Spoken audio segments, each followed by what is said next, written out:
So you have to see how Hakeem Jeffries shuts down Trump with an absolutely brutal takedown because he completely redefines MAGA's biggest crime scene by pointing directly at the White House and calling it the center of corruption that's actually hurting everyday Americans. Let's watch the full clip and then I'll give you my thoughts at the end.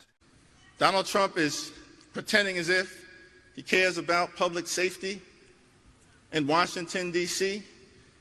I have a message for him and the American people.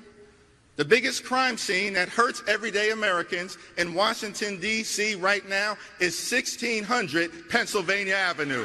That's the crime scene that we need to clean up on behalf of you and the American people.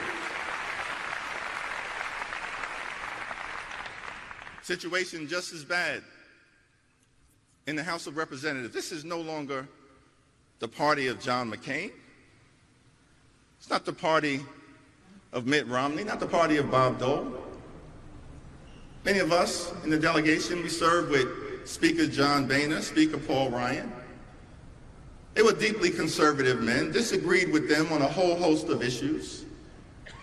But it's not the party of those individuals. They also cared about the institution. They cared about the American way of life. They cared about our democracy, disagreed with them on a whole host of issues. But it's not the party of John McCain, John Boehner, or Paul Ryan. It's the party of Marjorie Taylor Greene, Lauren Boebert, Jim Jordan, and Mary Miller.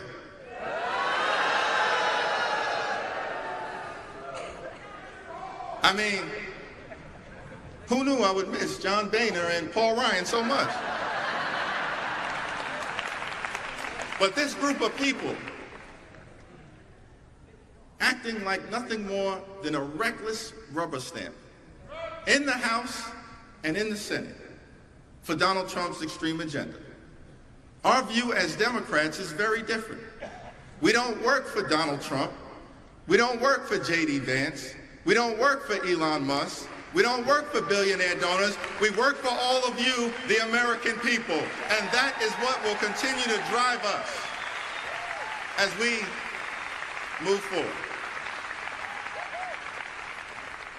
Big difference between who we are as Democrats and what the other side, the extremists, the MAGA extremists, represent. We want to move America forward. They're trying to turn back the clock. We want to bring people together. They are tearing America apart. We believe in truth and reconciliation. They want to cancel our history.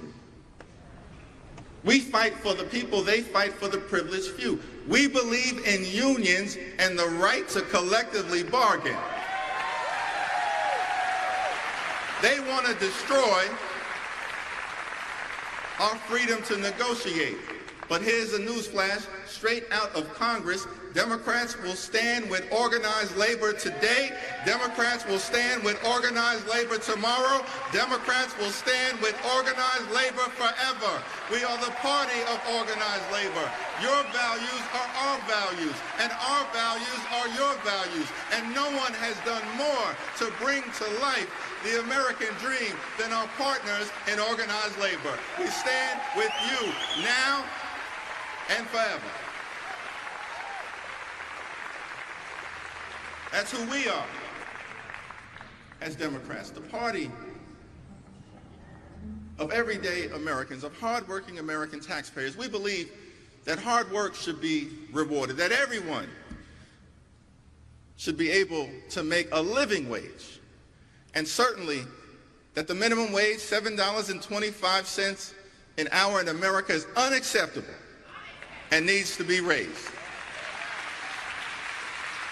And that will be one of the first things we do. We believe as Democrats in this country, the wealthiest country in the history of the world, that no child should ever go hungry in the United States of America. Not a single child in Illinois or anywhere else here in this country. And we, of course, believe in a woman's freedom to make her own reproductive health care decisions at all times. Thank you, Governor Pritzker, for protecting it here in the land of Lincoln. And of course, as Democrats, we recognize that America, most importantly, is too expensive, that far too many people are struggling to live paycheck to paycheck, barely can survive, impossible for so many people to thrive. Donald Trump promised that they would lower costs, in fact, on day one. But here in America, costs haven't gone down, costs have gone up. Inflation is on the way up. Job creation is coming down. They have failed to keep their core promise of making life more affordable for the American people while they enrich their billionaire donors. As Democrats, we understand that it's time to build an affordable economy. We have to lower the high cost of living in the United States of America, and we need to do it now. We also recognize that we have to fix our broken healthcare system, make sure that everyone has access to high-quality, affordable healthcare whenever and wherever you need it. And yes, as Democrats, we're going to focus on cleaning up corruption in Washington, D.C., and make sure we deliver a government of the people, by the people, and for the people. Clean up corruption in Washington, D.C., which is hurting everyday Americans. As Democrats, we believe in rewarding hard work, that when you work hard and play by the rules, you should be able to live a comfortable life, live the good life. Can I break that down for you? Good paying job, good housing, good health care, a good education for your children, and a good retirement. Live the good life. Good housing, good paying job, good health care, good education for your children, and a good retirement, which means as Democrats, we're going to continue to stand up and make clear to our Republican colleagues, keep your hands off the Social Security and the Medicare of the American people. Those aren't entitlement programs. Those are earned benefits. You work hard for those benefits. You deserve those benefits. You've earned those benefits, and we're going to protect those benefits.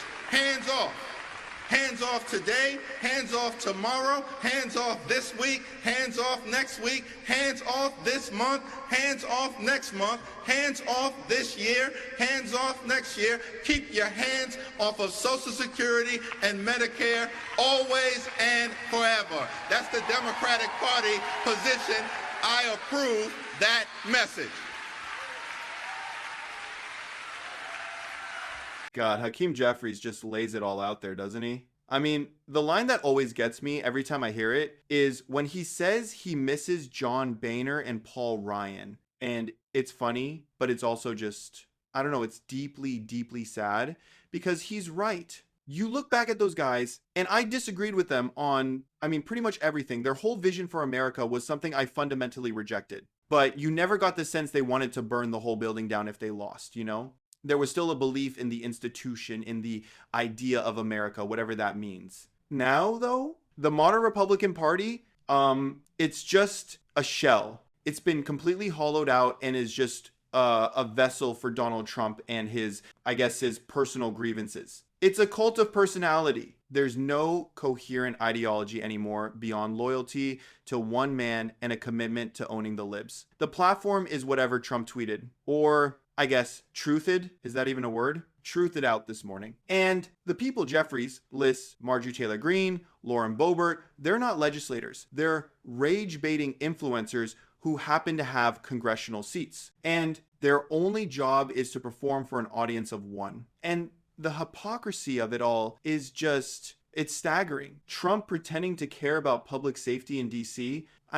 Come on, right? This is a man who incited a violent insurrection at the Capitol because his ego was bruised. He called the people who attacked police officers and tried to overturn an election patriots. Patriots! The entire MAGA movement is built on this foundation of it's political violence and a complete disregard for the rule of law, but they have the nerve to campaign on law and order. It's pure projection every single time. The biggest crime scene really is 1600 Pennsylvania Avenue. Jeffries talks about them enriching their billionaire donors, and that's the whole game right there. It's the one consistent thing they've done. Remember that massive tax cut in, when was it, 2017? Who did that help? It wasn't you or me. It was for massive corporations and the wealthiest people in the country, and they blew a hole in the debt to do it. All their talk about fiscal responsibility is a complete joke. They'll scream about the debt, but the second a tax cut for their donors is on the table, they're all for it. Meanwhile, your grocery bill is insane and you can't afford gas. It's a scam. A massive transfer of wealth disguised as economic policy. And his point about Social Security and Medicare is so critical. He repeats, keep your hands off over and over again because he knows that's their ultimate goal. For decades, the conservative movement has dreamed of dismantling the New Deal and the Great Society. They call them entitlements with this kind of sneer in their voice as if it's some kind of handout. It's not. It's an earned benefit. You paid into it your whole life, but they see it as a piggy bank to raid so they can fund another tax cut for Elon Musk. Trump says he won't touch it, but his party's budget proposals always tell the real story, don't they? This all connects to the broader, the more terrifying point, their hostility to democracy itself. When Jeffrey says they are tearing America apart, he's not being hyperbolic. This is a movement that has become openly hostile to the concept of a pluralistic society. They're banning books, they're attacking teachers, they're trying to rewrite history to fit their patriotic narrative, and most importantly, they are systematically attacking our right to vote and the integrity of our elections. They don't want to win on the battlefield of ideas, they want to rig the game so they can't lose. You have to wonder about the people who follow this, right? The actual voters. And I think honestly, a lot of them, and maybe this is me overthinking it, a lot of them are just scared. They've been fed this diet of fear and grievance for decades by right-wing media. They're told that they're the real victims, that their country's being taken away from them by people who don't look or think like them or something. And Trump is just a master at exploiting that anxiety. He gives them someone to blame. He makes their cruelty feel like strength. It's a cynical, destructive feedback loop. Ultimately, what we're looking at isn't really a political party in the traditional American sense. It's an authoritarian movement wrapped in a flag, using the language of patriotism to push an agenda that is profoundly un-American. Yeah, un-American. It's about power for the few, punishment for their enemies,